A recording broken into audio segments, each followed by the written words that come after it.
Hey folks, I'm Jody White. We're here getting ready for the Rayovac FLW Series Championship. Behind me is the Lake Barkley Dam on the Cumberland River, and I've got Terry Bolton from Paducah, FLW Tour Pro, and pretty much one of our locals for this deal. Yeah, that's it. I think that's one thing most of the local guys in this tournament can say is we don't, most of us, we don't fish down here much. So, but we don't have far to drive and we know our way around. Yeah. So I think a lot of people came in pre-practice, but you definitely pre-practiced. Can you tell me what your strategy was in pre-practice? Because you said the last time you fished a tournament here was in like 92, and it was by accident because the lock was broke. Yeah, it was in 92, and I tried to go through this dam to go back to Kentucky Lake, and the lock was broke, so I was forced to fish down here because that's what we used to do. We'd lock back to the lake. So it's been a long time. I came down and just tried to re-familiarize myself with the rivers. They've changed a lot in 20 years. You know, there's a lot of things that I used to fish that are gone now. Trees and stumps and things like that, and there's new structures and things that's been built in 20 years. So for me, it was just try to reacquaint myself with the rivers and what structure was still here. Okay. How did that set up your last 3 days of practice? Because this is the end of the third day. You got one more tomorrow to go sort of dial things in, or maybe go fish Kentucky Lake if you're that dialed in. What did you see, back this summer or sort of earlier this fall, and what do you see now? Well, it's really hard to say.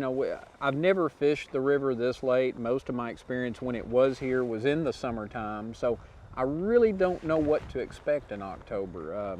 I spent a lot of time trying to do different things, and fish. I fished a lot of parts of the river I've never fished, and it's kind of funny about some of the, back last time I fished here, there's wing dams down here in the Ohio River. Those wing dams weren't there, and I'm sure, so there's a lot of things that have changed. So really it's just been, I'm still trying to, I always had my little favorite haunts and places, and I've tried checking some of those out, and some of those hadn't worked too well for me. So, I don't know, I've been spending a lot of time fishing places I've never fished the last few days, and I'm kind of hoping a couple places where I found fish in pre-practice, there's still some fish. It's kind of one of those big gamble things. Why haven't you gone back and checked those places you fished in pre-practice? Is it that you don't want to show them off because you know people out there are looking for Terry Bolton, or you just are worried about the number of fish that are there? I don't think they're looking for Terry Bolton because I don't fish down here very much. But I just don't think there's, in some of the places, I don't think there's a number of fish, and I think that's a problem we're going to have this week is we're going to beat this river up really bad before the tournament ever starts, and a lot of these fish are going to get caught, and so I really don't want to beat up on them anymore. If somebody else does happen upon them, then I don't want to add to the problem. Yeah, you want to get to your fish as fresh as they can be. Right, exactly. All right. Now, speaking of sort of beating things up, we've got these two dams, the Kentucky Dam and the Barkley Dam, and there's been a lot of activity around, not necessarily exactly the base, but near the extreme tailwaters. Right, exactly. All days of practice so far.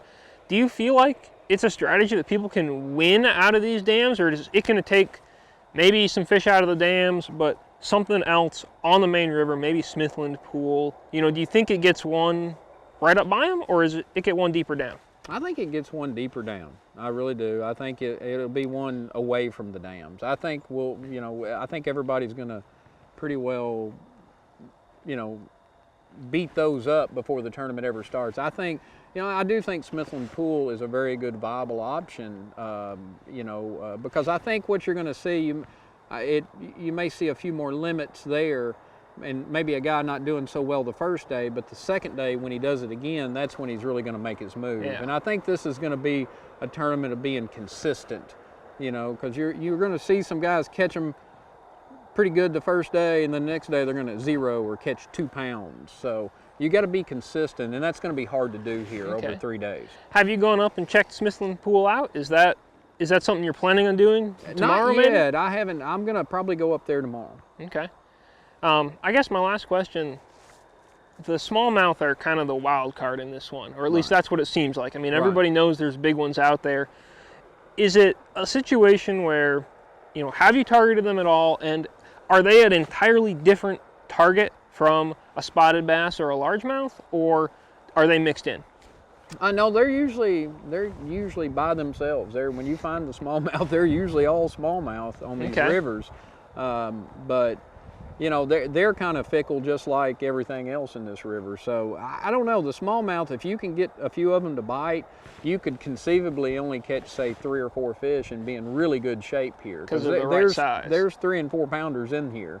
But if you can get, you're going to need at least 3 or 4 of those bites, you know, and you know, you may see a guy weigh in 3 fish that weigh 10 or 12 pounds. All right.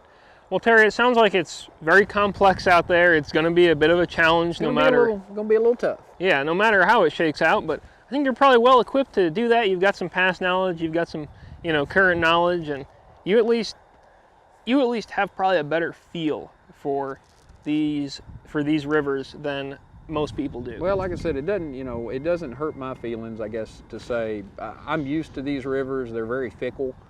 You can go out there and have a really good day and turn around and zero. So it doesn't, to go out there and practice and not catch anything doesn't bother me as bad as it may some, because I just know how these rivers are. All right. Well, good luck out there. Thank you.